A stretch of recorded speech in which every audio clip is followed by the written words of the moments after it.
Indonesia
Basahkah hati wahai karena airmu, cintamu dalam imanmu.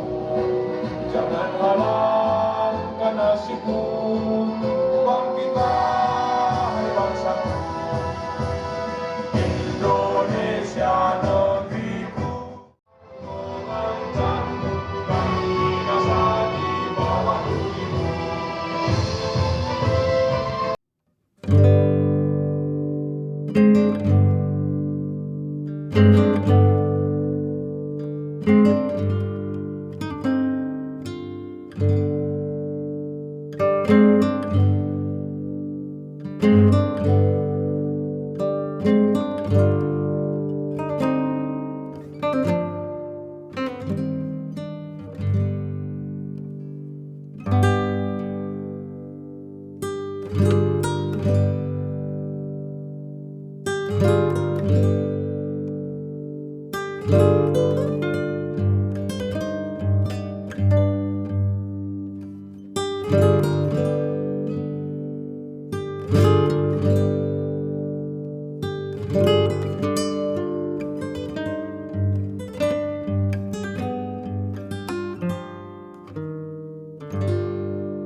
Hadirin dimohon duduk kembali.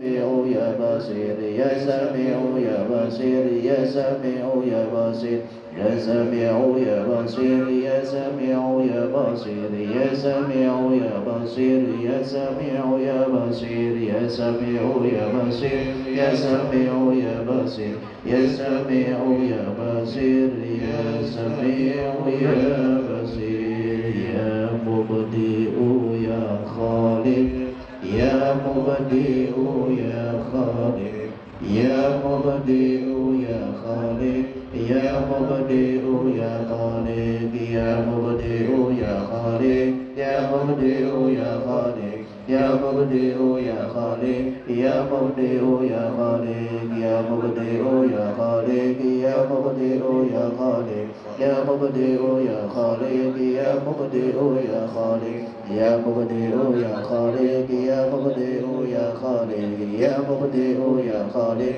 Ya Mubdi'u ya Khaliq Ya Mubdi'u ya Khaliq. Jamaah istighosah yang dimuliakan Allah Subhanahu wa taala. Tadi Pak Ustadz pada saat membuka acara kayaknya ngetes Pak Ustadz Ismail. Di sini kalau subuh kunut apa kagak? Ngetes apa memang nanya? Kalau terawihnya berapa rakaat? 20 apa 23? Insya Allah sedesa Lambang Jaya semuanya pakai kunut subuhnya. Amin. Iya. Suka Desa Lambang Jaya khususnya TKM, maksudnya di Masjid Nurul Iman. Yang pertama, pemerintahan desa juga Pak Ketua. Jadi ada pengajian ibu-ibu sedesa Lambang Jaya, yaitu tempatnya di Aula Desa Lambang Jaya setiap 1 bulan sekali. Itu hadir semua majelis taklim yang ada di Desa Lambang Jaya.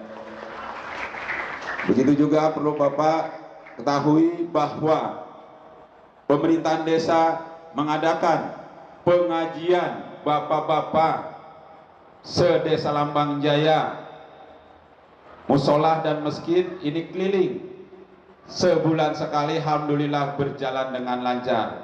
Maka dari itu mudah-mudahan dengan banyaknya pengajian-pengajian, majelis zikir, mudah-mudahan pada malam hari ini kedatangan para kiai, para ustadz, mudah-mudahan masyarakat Lambang Jaya menjadi barokah. Amin. Barangkali itu yang bisa saya sampaikan, kurang lebihnya mohon maaf. Wabillahi taufik walhidayah. Wassalamualaikum warahmatullahi wabarakatuh. Bismillahirrahmanirrahim. Assalamualaikum warahmatullahi wabarakatuh. Bismillah walhamdulillah, salatu wassalamu ala rasulillah, la hawla wa la quwwata illa billah. Amma ba'du, hadratal mukarramin, para alimul ulama, para asatidz, para guru, para tokoh masyarakat, wabil khusus guru kita bersama Kiai Al-Haj Ali Anwar MPD selaku mustasyar daripada Majelis Wakil Cabang Nahdlatul Ulama Kecamatan Tambun Selatan, begitu juga selaku Wakil Rais Syuriah PCNU Kabupaten Bekasi. Yang kami hormati jajaran Syuriah MWCNU Tambun Selatan yang hadir pada kesempatan malam hari ini. Yang kami hormati Ketua Tanfidiyah MWC NU Tambun Selatan Kiai Dede Ismail MMPD. Yang kami hormati Ketua Basnas Kabupaten Bekasi Kiai Al-Haj Samsul Bahri. Alhamdulillah Ketua Basnas Kabupaten Bekasi, beliau juga sebagai Rais Syuriah pengurus ranting NU Kelurahan Jatimulya. Yang kami hormati Bapak Kepala Desa Lambang Jaya, Bapak Kimlan, beserta jajaran pemerintah Desa Lambang Jaya,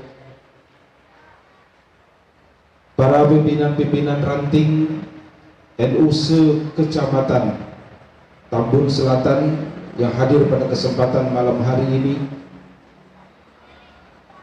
para ulama, para kiai, para guru semua, para ketua-ketua DKM, dan juga tak lupa pula Ketua DKM Masjid Nurul Iman, Bapak Dr. Andes Dedi Mufrodi, beserta jajaran pengurus DKM, dan juga ibu-ibu sekalian yang hadir pada kesempatan malam hari ini, dan adik-adik dari IPNU dan IPVNU Kecamatan Tambun Selatan, hadirin wal hadirat yang dimuliakan Allah Subhanahu wa taala.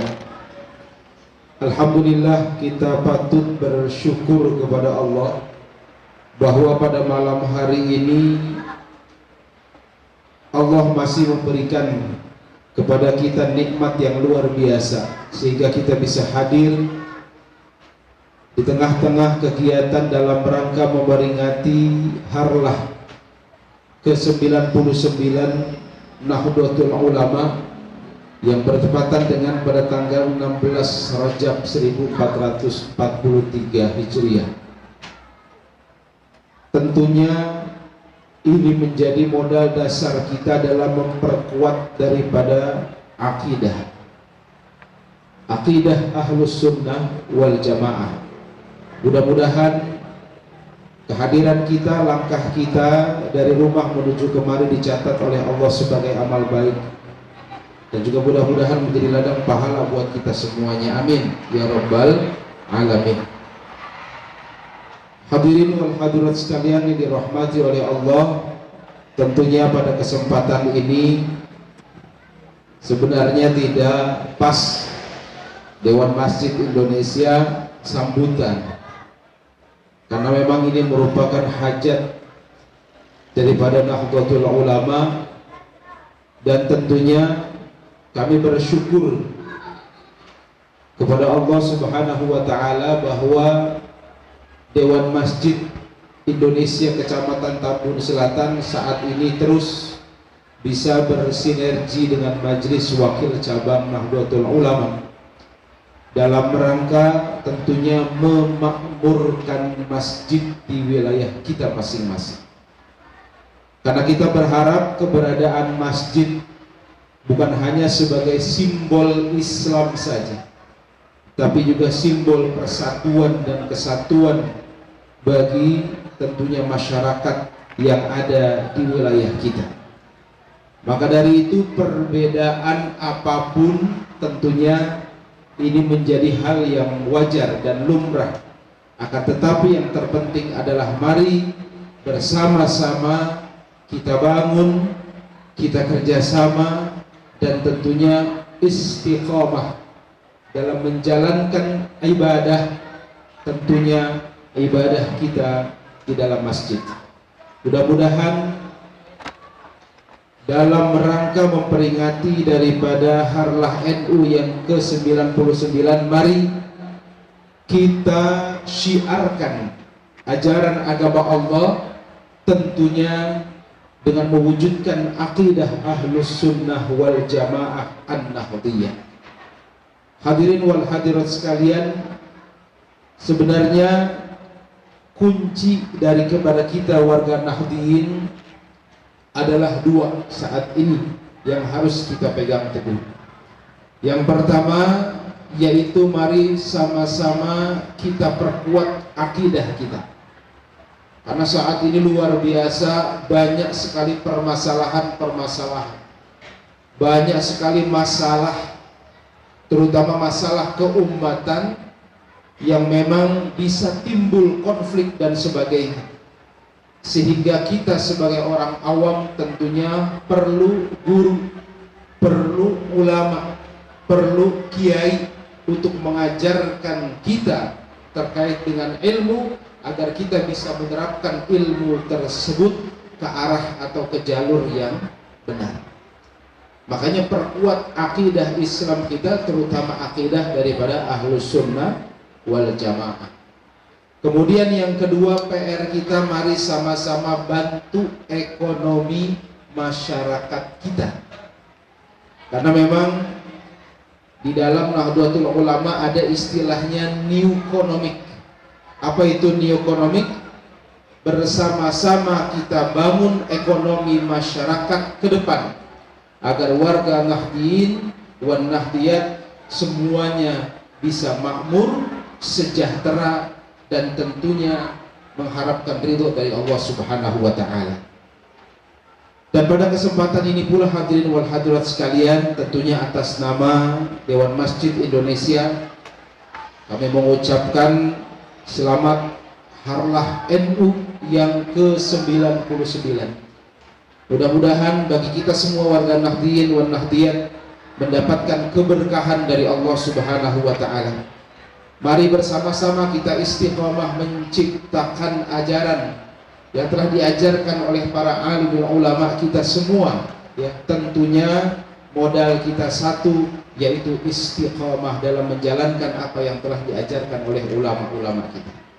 Hadirin wal hadirat sekalian, sedikit saya ingin sampaikan terkait dengan Dewan Masjid Indonesia. Alhamdulillah, luar biasa.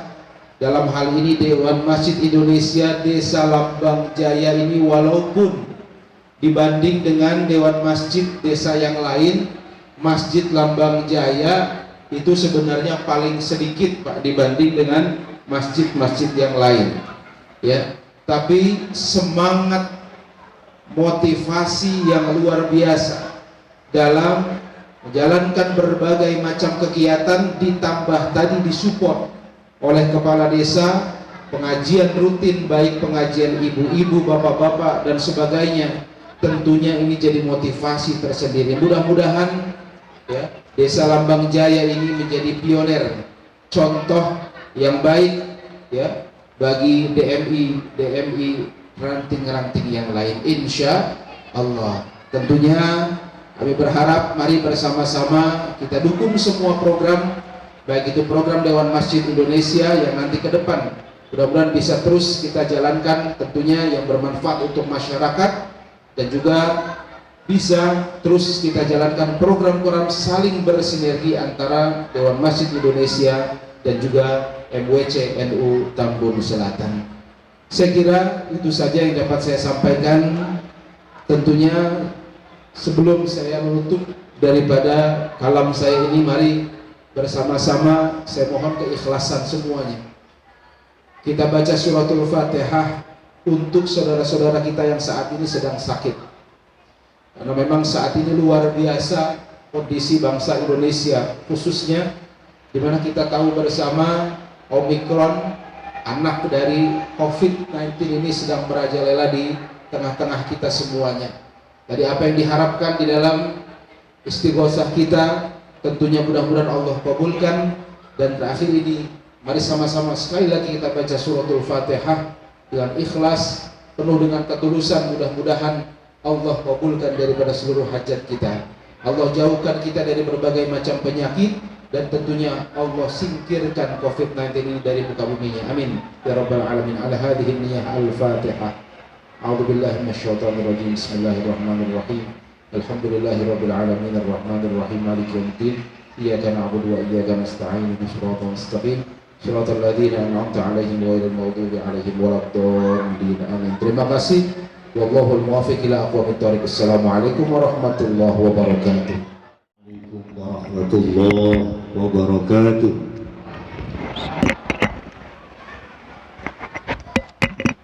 Bismillah, alhamdulillah, assalatu wassalamu ala sayyidina wa maulana Muhammad Rasulillah wa ala alihi wa sahabatihi wa man tabi'a sunnatahu wa jama'atah min yaumina hadha ila yaumin nahdah. Hadaratul mustasyarin, hadaratul ru'asa syuriyah wa tanfidiyah, sadatana al-masyayikh al-mukarramun, para alim ulama, para kiai, wabil khusus yang saya muliakan Kiai Haji Ali Anwar MNPD selaku Wakil Rais Suriah PCNU Kabupaten Bekasi, juga sekaligus Mustasyar MWC Tambun Selatan. Yang saya muliakan seluruh jajaran pengurus Majelis Wakil Cabang Nahdlatul Ulama Kecamatan Tambun Selatan, seluruh jajaran pengurus PRNU Setambun Selatan yang hadir, wabil khusus yang saya muliakan Ketua DKM Masjid Jami Nurul Iman Al-Mukarram Al-Ustaz Dr. Andes Haji Dede Mufrodi, juga khusus yang saya hormati Bapak Kepala Desa Lambang Jaya,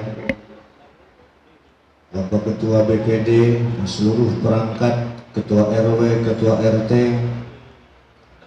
Ketua Majelis Ulama Desa Lambang Jaya, para guru, asatidz wal asatidah, bapak-bapak, ibu-ibu, Ibnu dan IPPNU, Ansor, Banser, Fatayat, Muslimat, semua yang hadir, semuanya semoga dalam keadaan sehat walafiat. Amin ya rabbal alamin. Untuk menyemangati sambutan saya, mohon jawab dengan kompak. Ketika saya bertanya siapa kita, jawab NU. Ketika saya mengatakan Pancasila Jaya dan seterusnya, ketika saya mengatakan Ahlus Sunnah wal Jamaah, jawab dengan kompak akidah kita. Siap? Siapa kita? Kurang semangat. Siapa kita? Siapa kita? Pancasila. Pancasila. NKRI. NKRI. Ahli Sunnah wal Jamaah. Akidah kita. Hari ini adalah hari yang sangat berbahagia buat seluruh warga NU sedunia, khususnya NU di Tambun Selatan. Walau dalam kondisi suasana yang memang sedang merebaknya virus Omikron, insya Allah yang hadir di sini semuanya diberikan kesehatan. Anak-anak, ada yang hafal sholawat tibil kulub? Halisa, bawa ke sini anaknya hafal sholawat tibil kulub. Kita semua membaca agar seluruh desa warganya selamat dari Omikron. Amin. Mana sini anak-anak? Ayo. Oh, santri dari Masjid Jami Nurul Iman. Sini sayang, Pak Ustadz mau kasih hadiah. Ayo cepat naik sini. Sini sayang. Udah sendalnya nanti saja dipakainya, sendalnya nanti saja. Oh, anak soleh. Tepuk tangan buat anak-anak kita.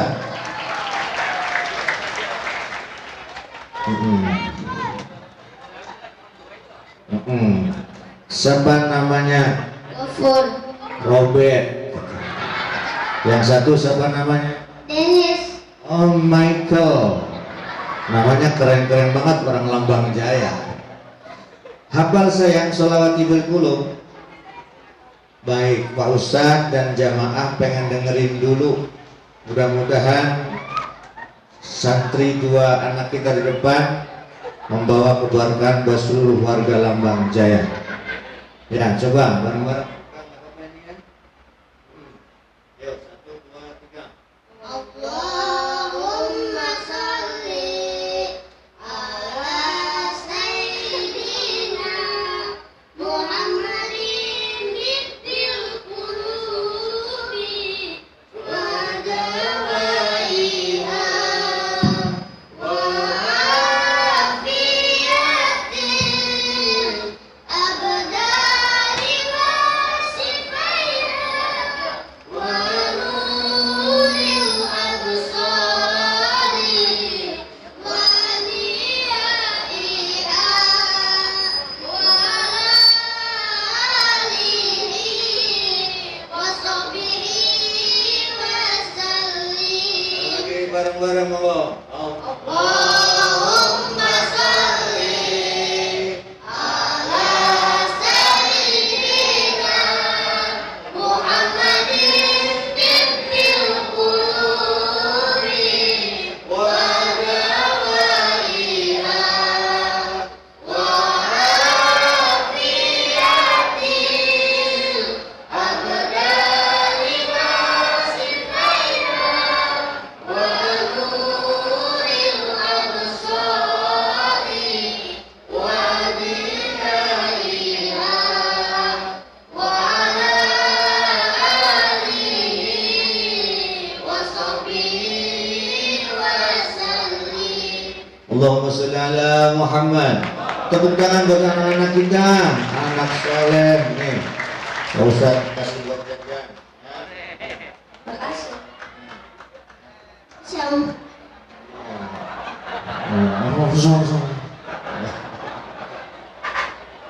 Nenek mau nenek. Saya mewakili seluruh Majelis Wakil Cabang Nahdlatul Ulama Kecamatan Tambun Selatan. Pertama mengucapkan rasa terima kasih yang sebesar-besarnya kepada DKM Masjid Jami Nurul Iman. Semoga jamaahnya mendapatkan cahaya iman. Amin. Oleh karena itu mohon kepada Ketua DKM berkenan sejenak untuk naik panggung. Ada yang ingin saya berikan untuk kenang-kenangan.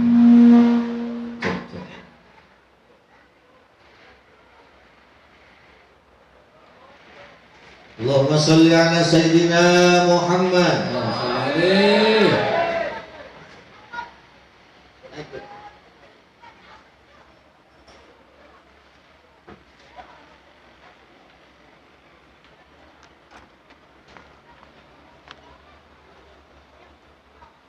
Pak Ustadz Dr. Ahjadi, yang saya berikan ini adalah sosok yang jika tidak ada beliau maka tidak ada Indonesia. Adalah sosok yang telah mengobarkan sebuah perjuangan di kalangan pesantren. Ahlan wa sahlan Kiai Al-Hajj Jasman Suhaimi. Monggo Pak Kiai. Mudah-mudahan apa yang kami berikan mendapatkan keberkahan buat DKM Masjid Nurul Iman. Monggo dibuka Pak Ketua.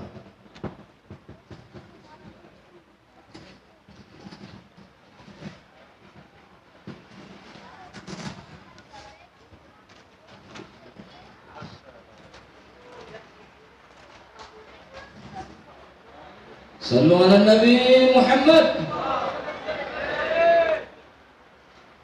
Inilah Hadratus Syekh Hasyim Asy'ari. Tanpa beliau Indonesia tidak akan ada. Tanpa beliau Indonesia tidak akan merdeka. Sallu ala Nabi. Al-Fatihah. A'udzu billahi minasyaitonir rajim. Bismillahirrahmanirrahim. Alhamdulillahirabbil alamin. Ar-Rahmanir Rahim. Maliki yaumiddin. Iyyaka na'budu wa iyyaka nasta'in. Ihdinas siratal mustaqim. Siratal ladzina an'amta 'alaihim ghairil maghdubi 'alaihim waladdallin. Amin.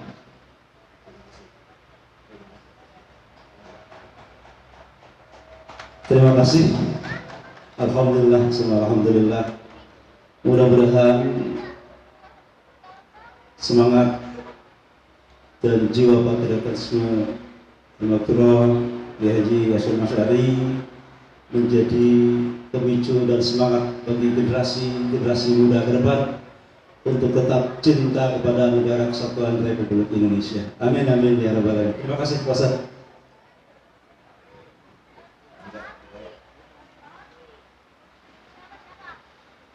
Baik, monggo Pak kembali, terima kasih. Sebenarnya saya pengen ngomong banyak, tapi karena waktulah yang sangat sempit, nanti setelah saya ada para kiai yang akan memberikan mau'idhah hasanah. Untuk penyemangat saja, jawab NU yang keras dan kompak.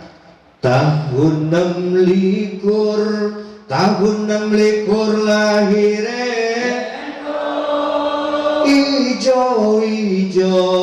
ijo benderane gambar jagat simbole bintang songo lambange. Allahul muwaffiq ila aqwamit thoriq. Wassalamualaikum warahmatullahi wabarakatuh.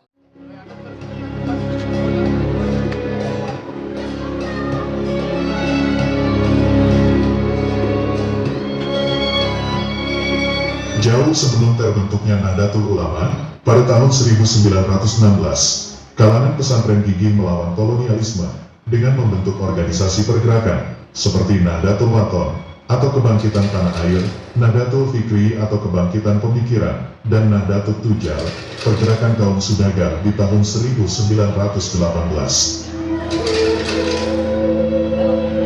Sejarah berdirinya Nahdlatul Ulama tak mungkin lepas dari figur kiai yang paling disegani, yakni Kiai Haji Abdul Wahab Hasbullah dan Kiai Haji Hasyim Asy'ari. Dikutip dari website resmi Nahdlatul Ulama, pendirian Nahdlatul Ulama digagas oleh para kiai ternama dari Jawa Timur, Madura, Jawa Tengah, dan Jawa Barat yang menggelar pertemuan di kediaman Kiai Haji Wahab Hasbullah. Selain itu, pertemuan para kiai tersebut juga merupakan prakarsa dari Kiai Haji Hasyim Asy'ari.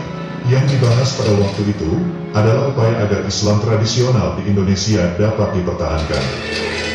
Pada awal tahun 1926, terjadi rapat antar organisasi Islam yang menyatakan akan mengirim 2 utusan ke Mekah untuk menghadap Raja Ibnu Saud. Kiai Wahab mengusulkan delegasi tersebut membawa persoalan mengenai praktik keagamaan Islam tradisional di Indonesia. Namun, usul tersebut ditolak dengan tegas oleh kelompok Islam reformis kala itu. Penolakan itulah yang kemudian membuat golongan Islam tradisional memutuskan akan mengambil jalan sendiri untuk menghadap Raja Ibnu Saud untuk memperjuangkan kepentingan mereka. Pada tanggal 31 Januari tahun 1926, para kiai berkumpul di kediaman Kiai Wahab dan memutuskan membentuk suatu organisasi kemasyarakatan Islam yang dinamakan Nahdlatul Ulama atau Kebangkitan Para Ulama, dan menjadikan tanggal 31 Januari tahun 1926 ditetapkan sebagai hari lahirnya Nahdlatul Ulama yang dipimpin oleh Kiai Haji Hashim Asy'ari sebagai Ketua Rais A'am Syuriah pertama. Nahdlatul Ulama menganut paham Ahlussunnah wal Jamaah atau Aswaja, merupakan sebuah pola pikir yang mengambil jalan tengah antara ekstrim akli atau rasionalis dengan kaum ekstrim nakli atau skripturalis. Karena itu, sumber hukum Islam bagi Nahdlatul Ulama tidak hanya Al-Quran dan Sunnah, tetapi juga menggunakan kemampuan akal ditambah dengan realitas empirik. Kemudian dalam bidang fikih, lebih cenderung mengikuti mazhab Imam Syafi'i dan mengakui 3 mazhab yang lain, yakni Imam Hanafi, Imam Maliki, dan Imam Hambali. Sementara dalam bidang tasawuf, mengembangkan metode Al-Ghazali dan Syekh Junaid Al-Baghdadi yang mengintegrasikan antara tasawuf dengan syariat. Nahdlatul Ulama selain bergerak di bidang keagamaan dan kemasyarakatan, juga bergerak di bidang pendidikan, sosial budaya, ekonomi, dan mengembangkan usaha lain yang bermanfaat bagi masyarakat luas, serta dibentuk dengan tujuan untuk memahami dan mengamalkan ajaran Islam, baik dalam konteks komunikasi vertikal dengan Allah Subhanahu wa Ta'ala, maupun komunikasi horizontal dengan sesama manusia.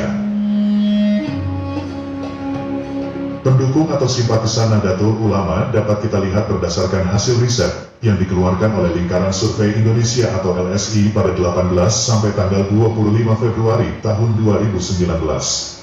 Nahdlatul Ulama didaulat sebagai ormas terbesar di Indonesia. Pasalnya, hasil survei tersebut menetapkan Ormas Nahdlatul Ulama pada posisi teratas dengan jumlah persentase 49,5%.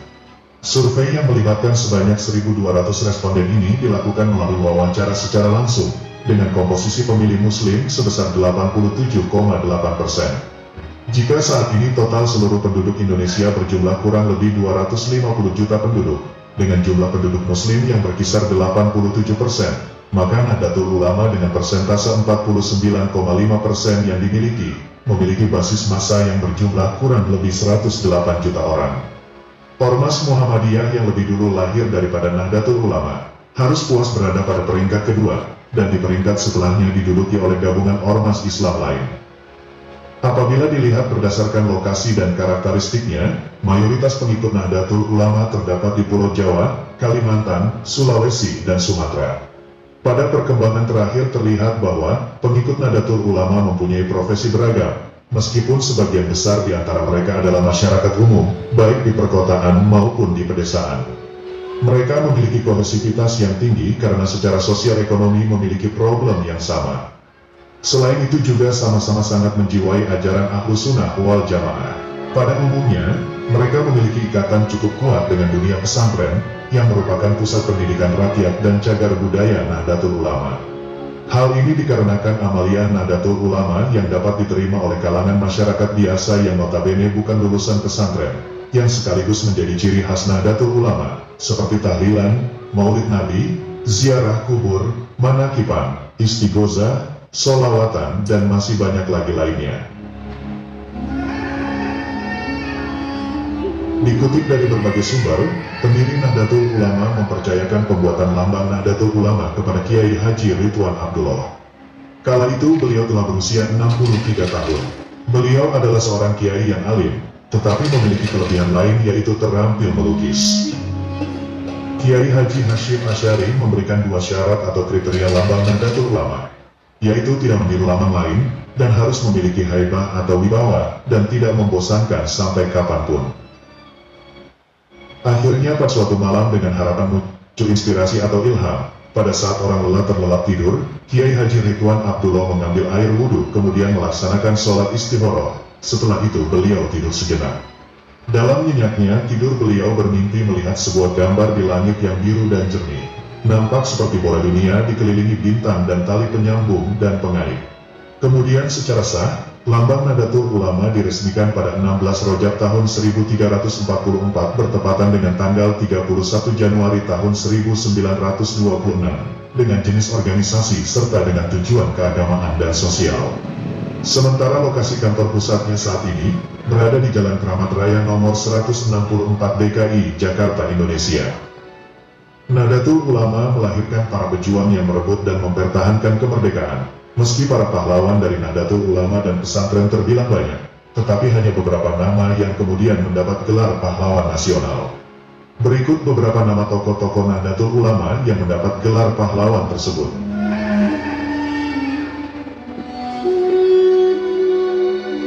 Selain tokoh pahlawan nasional, Nahdlatul Ulama juga memiliki tokoh-tokoh penting yang ikut andil dalam membangun negeri, serta telah mengemban amanah yang besar bagi masyarakat luas. Pertimbangan penyebutan nama-nama ini didasarkan pada awal pendirian Nahdlatul Ulama dan posisi strategis dalam struktur organisasi, baik dalam jajaran Suriah maupun Tanfiziyah. Selebihnya berdasarkan kontribusi besar bagi Nahdlatul Ulama melalui lembaga maupun badan otonom di bawah naungan Nahdlatul Ulama. Lembaga adalah perangkat departementasi organisasi Nahdlatul Ulama yang berfungsi sebagai pelaksana kebijakan Nahdlatul Ulama berkaitan dengan kelompok masyarakat tertentu dan atau yang memerlukan penanganan khusus. Selain itu pula, terdapat badan otonom yang berfungsi melaksanakan kebijakan Nahdlatul Ulama yang berkaitan dengan kelompok masyarakat tertentu dan beranggotakan perorangan. Badan otonom dikelompokkan dalam kategori otonom berbasis usia dan kelompok masyarakat tertentu, dan badan otonom berbasis profesi dan kekhususan lainnya.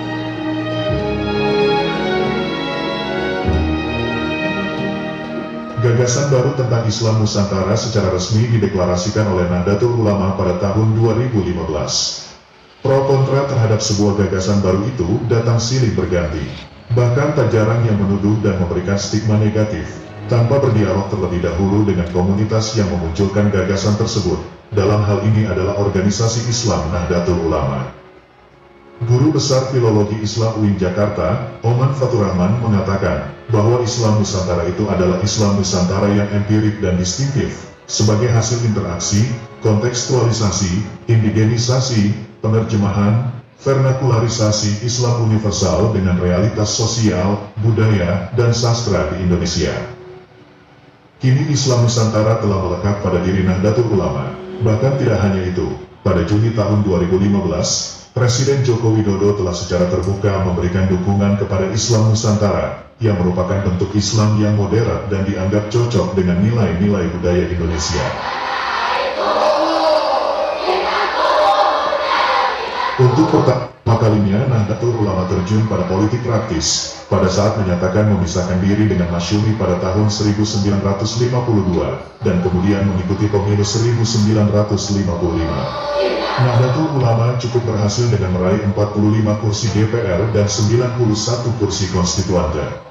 Pada masa demokrasi terpimpin, Nahdlatul Ulama dikenal sebagai partai yang mendukung Insinyur Soekarno dan bergabung dalam Nasakom atau nasionalis, agama dan komunis. Nahdlatul Ulama kemudian menggabungkan diri dengan Partai Persatuan Pembangunan pada tanggal 5 Januari tahun 1973. Atas desakan penguasa Orde Baru mengikuti pemilu 1977 dan 1982 bersama P3.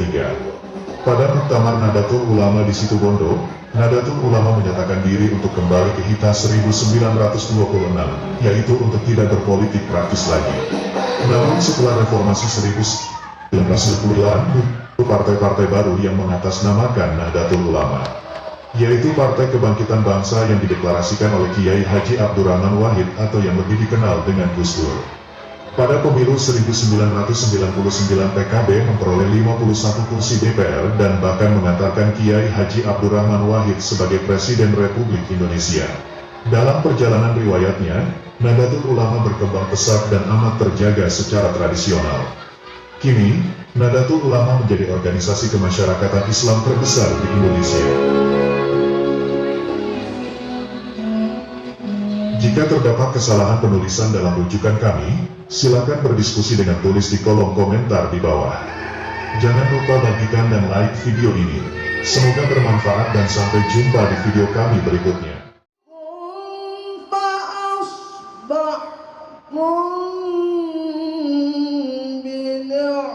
برحمته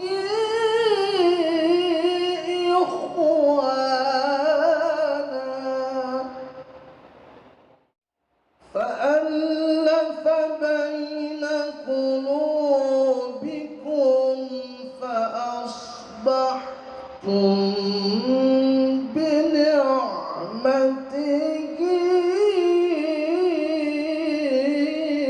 إخوانا.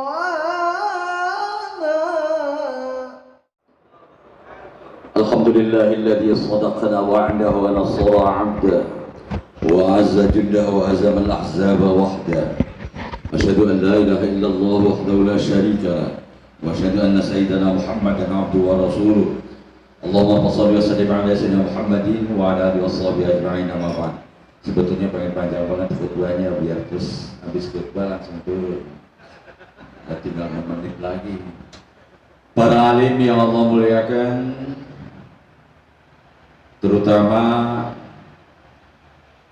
pengurus cabang Nahdlatul Ulama yang hadir pada saat ini, juga merangkap sebagai mustasyar, yaitu Kiai Jasman Suhaimi dan Gus Sauki. Saya itu ada di mana-mana, di PC sebagai wakil rais, di MUI mustasyar, di DNI penasehat, di MWC mustasyar, di Dai Kamtibmas bendahara, tapi nggak pegang duit sama sekali gitu. Para pengurus Surya di seluruh ranting Kecamatan Tambun Selatan, juga pengurus Tanfidia Kecamatan Tambun Selatan, Kiai Dede Ismail, saya lupa mau dia dulu seharusnya, dan seluruh pengurus Tanfidia ranting Kecamatan Tambun, Bapak Lurah, Ketua DKM, para Ibnu, IPPNU, Ansor, dan para asatidz semuanya. Tadi kita sudah mendengarkan tentang sekelumit sejarah lahirnya Nahdlatul Ulama. Sebetulnya saya mau ada kritisi sedikit. Tadi itu yang paling pertama sebetulnya taswirul afkar, disebut di situ Nahdlatul Fikri atau taswirul afkar. Taswirul afkar itu ingin menjelmakan suatu ide-ide tentang organisasi. Muhammadiyah lebih dulu lahir dibanding NU. Kemudian Muhammadiyah juga bergerak di bidang perdagangan. Maka Kiai Hasyim melihat kakaknya atau saudara seperguruannya, yaitu Kiai Dahlan, bergerak di bidang itu, maka kemudian mendirikan Nahdlatul Tujjar. Nahdlatul Tujjar ini pada zaman POC juga sudah ada itu. Kemudian setelah itu Nahdlatul Wathon.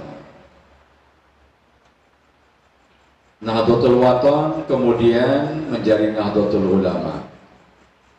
Ada yang kemudian nggak mau ikut Nahdlatul Ulama, masih tetap Nahdlatul Wathon, yaitu di daerah Sumbawa, di daerah NTB itu masih tetap Nahdlatul Wathon, tetapi sama dengan Nahdlatul Ulama.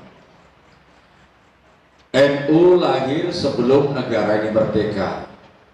Bahkan NU ikut berjuang untuk mempertahankan kemerdekaan negara ini, yaitu yang dikenal dengan Hari Pahlawan. Di saat Belanda atau penjajah negara kita dikalahkan oleh Jepang, tetapi Jepang kemudian oleh tentara sekutu dikalahkan dengan dibom di Hiroshima dan Nagasaki, di bom atom. kemudian lumpuhlah seluruh jaringan, termasuk Jepang yang menjajah Indonesia itu. Maka kembalilah Belanda yang kedua atau penjajah yang kedua membonceng sama sekutu. Jadi dulu penjajah kita itu dikalahkan oleh Jepang. Orang Barat pada bingung itu. Dia pengen lihat orang Jepang kayak apa sih, kok bisa mengalahkan orang Barat. Dilihat pendek-pendek banget, mana pakainya itu kan ya. Pakai topinya itu kayak ada kupingnya gitu. Tetapi hebat Jepang bisa mengalahkan mereka. Kemudian orang Barat mengadakan persekutuan. Persekutuan itu negara-negara Barat menjadi satu untuk mengalahkan kebangkitan Jepang itu. Dan Jepang kemudian dibom atom oleh Amerika di Nagasaki dan Hiroshima itu. Maka Jepang kemudian menyerah dan datang lagi penjajah yang kedua ikut membonceng pada sekutu. Jepang segitu hebatnya tapi kalah sama tentara sekutu, apalagi kalau tentaranya segajah ya Bu ya. Dibanding tentara sekutu, Jepang goblok banget. Apalagi segajah tentaranya. Jadi warga Nahdliyin ini telah ikut berjuang untuk merebut dan mempertahankan kemerdekaan ini dari penjajah. Jadi warga Nahdliyin itu sebagai owner sebetulnya, dia punya andil, punya saham di negeri ini. Dan mayoritas mereka kemudian pernah bergabung dengan Masyumi. Masyumi itu dari berbagai partai. Sebetulnya lahirnya Nahdlatul Ulama itu digerakkan karena pada waktu itu Syarif Hussein, atau setelah jatuhnya Turki Utsmani dengan Mustafa Kemal Atatürk yang kemudian pemabuk itu, kemudian beralihlah khilafah pada Syarif Hussein yang berpusat di Madinah dan di Mekah itu. Tapi Syarif Hussein digulingkan oleh keluarga Saud. Keluarga Saud itu turunan Yahudi. Kemudian digulingkan dengan bantuan Prancis dan Inggris. Dikalahkan maka terusirlah kemudian ke Yaman dan kemana-mana itu. Keluarga yang dulunya Syarif Hussein itu adalah seorang Habib dan aliran keagamanya adalah Ahlussunnah wal Jamaah. Tetapi di Mekah sana, di Madinah itu tidak ada organisasi seperti kita. Jadi mereka itu Ahlussunnah wal Jamaah tetapi gak punya wadah. Sehingga di saat digulingkan oleh Bani Saud, mereka tidak punya satu komando untuk melawan, sehingga akhirnya kalah itu yang dikuasai oleh keluarga Saud. Dan mereka itu Wahabi. Mereka menginginkan supaya seluruh kuburan yang ada itu diratakan dengan tanah, termasuk terancam juga kuburan Rasulullah Shallallahu Alaihi Wasallam. Oleh karena itu kemudian Kiai Hasyim Asy'ari memerintahkan Kiai Wahab Asrullah untuk pergi menghadap Raja Saud. Sebetulnya sudah ada undangan, tetapi karena kita belum punya jamiah, jadi undangan itu nggak sampai. Waktu itu belum lahir Nahdlatul Ulama, itu belum lahir karena orang-orang pesantren dianggapnya bukan suatu organisasi yang kuat. Maka Muhammadiyah pada datang ke sana, kita suratnya nggak disampaikan. Akhirnya memberi utusan sendiri, yaitu Kiai Wahab Asrullah, untuk menghadap Raja Saud dan menyelamatkan terutama situs-situs dan kuburan-kuburan orang-orang yang sangat hebat di negara kita, di agama kita, yaitu Nabi Muhammad SAW. Kalau bukan karena utusan dari Nahdlatul Ulama, mungkin sudah nggak ada itu kuburan. yang ada di Masjid Nabawi itu. Enggak ada itu. Itu karena berkat perjuangan Nahdlatul Ulama. Kemudian setelah merdeka pada tahun sekitar sebelum tahun 55, semua pada buat partai untuk pemilu. 50 lebih partai yang ikut pemilu itu. Kemudian umat Islam bersatu membuat suatu partai yang disebut Masyumi. Tetapi sayangnya orang NU dikadalin lagi. NU jamaahnya yang paling banyak, tetapi dalam kepengurusan NU dimarginalkan, tidak menjabat jabatan yang penting. Akhirnya Kiai Wahab marah dan kemudian memisahkan diri dari Masyumi. Dan pada tahun 55 NU ikut pemilu. Pemenang pertama adalah PNI Soekarno, kedua Masyumi, ketiga NU, keempat PKI. Orang Masyumi pada waktu itu marah banget dengan NU. Bahkan Kiai Wahab Nasrullah itu pernah dibilang bahwa kalau dibelah dadanya isinya palu waring di dalamnya. Sebab waktu itu, waktu konfrontasi dengan Malaysia, Soekarno kemudian membuat suatu macam aliansi partai, diantaranya adalah PNI, PKI, dan NU masuk dalam Nasabkom itu. Tujuan NU kenapa masuk? Supaya Soekarno sebagai penguasa jangan dikuasai oleh PKI.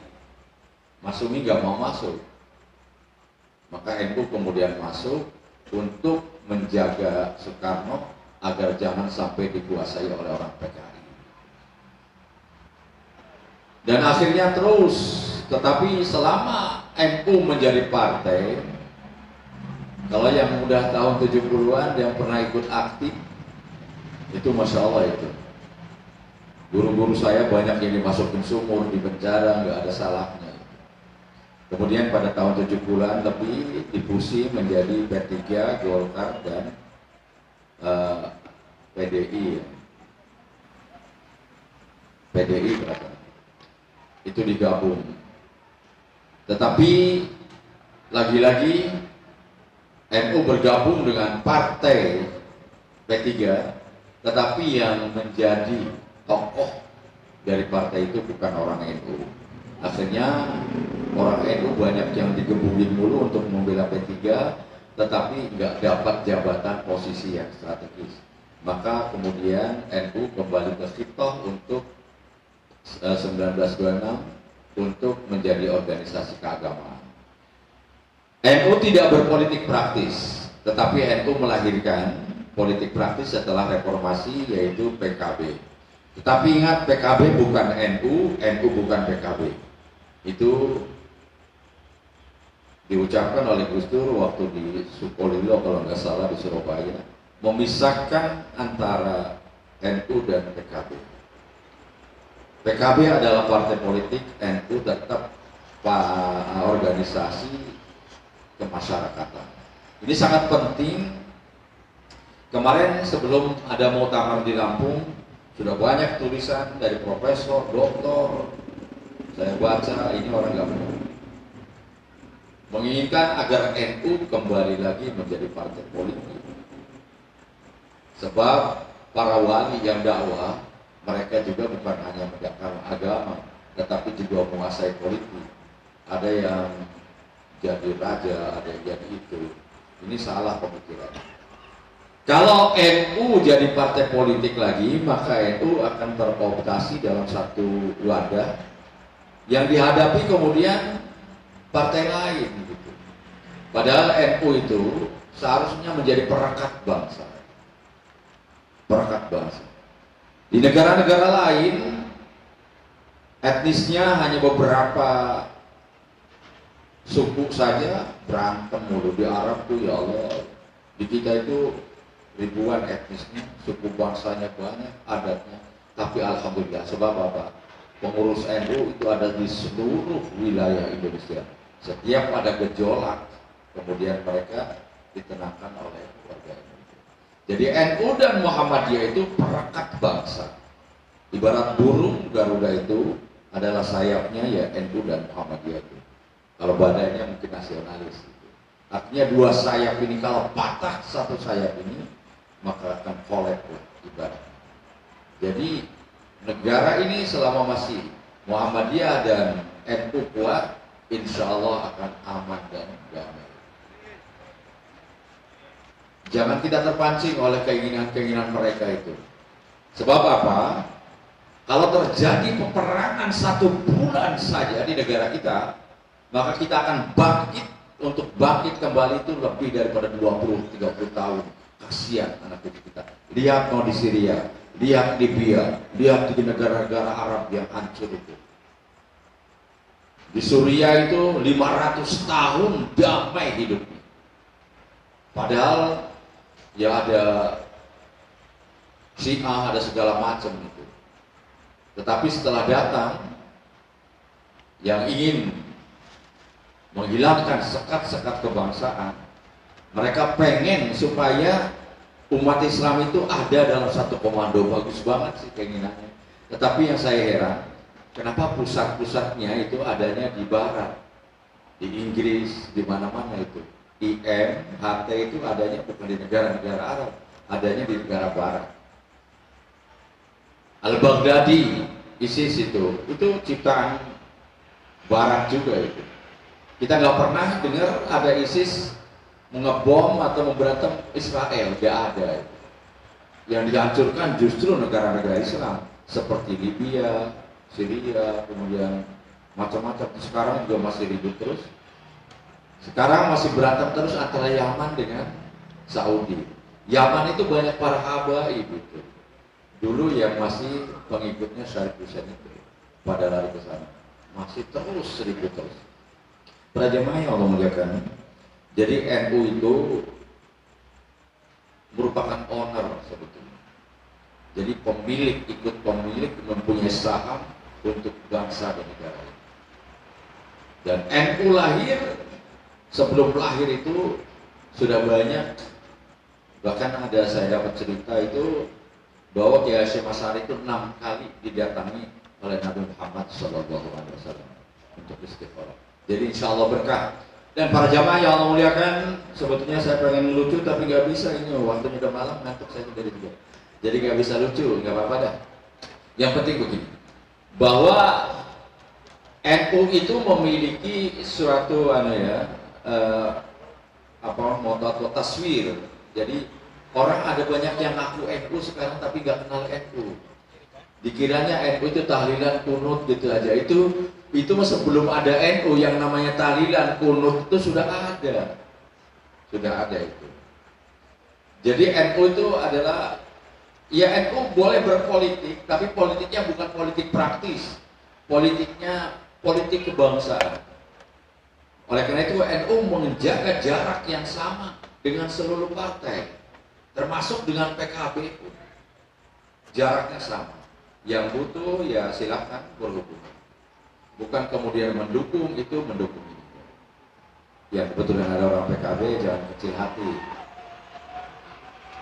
Ya asal baik-baikan aja dengan NU. Biasanya kalau mau pemilu warga NU ayo ditarikin, tapi kalau sudah jadi anggota DPR mah NU pada keleletan, betul nggak? Betul. Para jamaah yang Allah muliakan, barangkali sekelas hanya itu. Yang penting Bu, Pak, ingin nggak kita matinya husnul khotimah? Ingin nggak? Mbah Hasyim Asy'ari mendoakan bahwa siapa yang ngurusin NU, insya Allah didoakan dia dan anak cucunya mati meninggal menjadi husnul khotimah. Bu, Pak, kita masuk surga atau neraka itu rombongan, Pak, rombongan. Wasiqal ladina kafaru ila jahannama zumara. Orang-orang kafir digiring ke neraka jahanam itu berkelompok-kelompok. Ada kelompok Fir'aun, kelompok Abu Jahal, kelompok siapa macam-macam itu. Tapi waktu di hisab itu sendiri-sendiri. Laqad jitumuna furada kama khalaqnakum awwala marrah. Tapi setelah digiring masuk surga atau neraka, rombongan. Wasiqal ladina taqaw rabbahum ilal jannati zumara hatta idza ja'uha wa futihat abwabuha wa qala lahum khazanatuha salamun alaikum tibtum fadkhuluha khalidin. Rombonganmu. Ini dikuatkan oleh ayat lain, Yauma nad'u kulla unasim bi imamihim. Di hari di mana akan panggil seluruh manusia dengan pemimpin-pemimpinnya. Sekarang di Lambang Sari pemimpin NU-nya siapa? Bapak siapa deh? Itu nanti bawa bendera NU. Jadi ada rombongan kecil-kecil, tapi ada rombongan banyak kayak jamaah Indonesia yang ada di Saudi itu. Yang dari Indonesia, kloterannya siapa ini, yang ini, tapi tetap dari Indonesia gitu. Di sana nanti masing-masing bareng-bareng. Bareng-bareng masuk surga, rombongan-rombongan. Zumaro itu artinya. Kita mau ikut masuk surga bareng-bareng dengan para ulama, para kiai, mau Bu, Pak? Insya Allah kita akan dapat berkah. Dan marilah kita selalu menjaga kesehatan, menjaga keamanan, jangan bikin gaduh negara ini, supaya negara ini bisa maju melebihi negara lain. Sebab kalau kita berantem satu sama lain, maka negara kita yang berbasis pulau-pulau ini bisa saja nanti akan dicaplok oleh mereka satu-satu pulau-pulau, dan kita akan berantakan dan tidak utuh lagi sebagai bangsa Indonesia. Mari kita bersama-sama dengan pemerintah, dengan siapapun. NU itu dulu pernah dimarginalkan selama Orde Baru 32 tahun. Nggak ada satupun orang NU yang menjadi pejabat penting. Nggak ada yang jadi menteri, nggak ada yang jadi bupati, nggak ada. Diinjak terus. Tetapi NU nggak pernah berontak. Sebab kalau NU berontak, sekarang ini, Bapak tahu nggak ada berapa jumlahnya Banser? Ada berapa? Bu, tahu nggak jumlahnya Banser, Ansor? 5 juta lebih, Bu. Orang-orang dunia Arab pada heran, kok nggak mengkudeta? Di Arab tuh punya 50.000 saja, 100.000 berani mengkudeta pemimpinnya, tapi NU tidak. Sebab darul mafasid muqaddamun ala jalbil masalih. Kalau kita berontak, mengkudeta, maka yang akan hancur adalah rakyat. Rakyat juga. Sebab yang namanya pemerintah itu punya senjata, punya itu, punya ini. Nyatanya DI berontak, hancurlah DI. PRRI berontak, hancurlah PRRI. Semua pemberontak akan hancur itu. Para jamaah yang Allah muliakan, semoga apa yang saya sampaikan ini ada manfaatnya. Mari satu sama lain saling memaafkan, saling menghargai.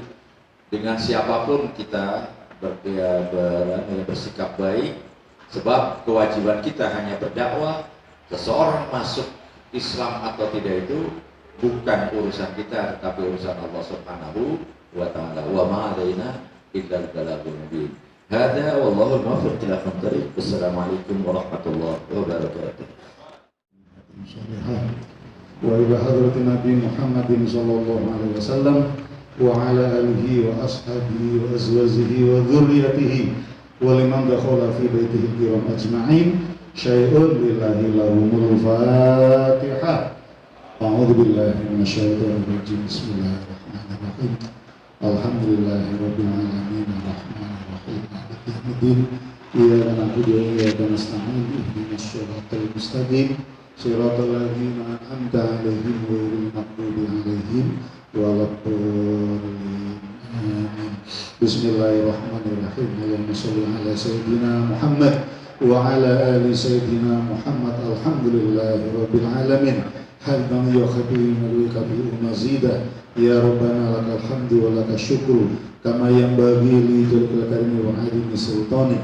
Allahumma shalli ala sayyidina Muhammad wa sayyidina Muhammad salatan tunjina biha min ahwali wal afat wa tabdilana biha min hajat wa tutahhiruna biha min jami'is sayiat wa tarfa'una biha indaka 'ala darajat wa tuballighuna bi asal ghayati min jamil khairati fil khairi wa dal mamat. Innaka ala kulli syai'in qadir. Allahumma antas salam wa minkas salam wa ilaika ya'udu salam. Fahayyina rabbana bisalam wa adkhilna jannata darussalam. Tabarakta rabbana wa ta'alaita ya dzal jalali wal ikram.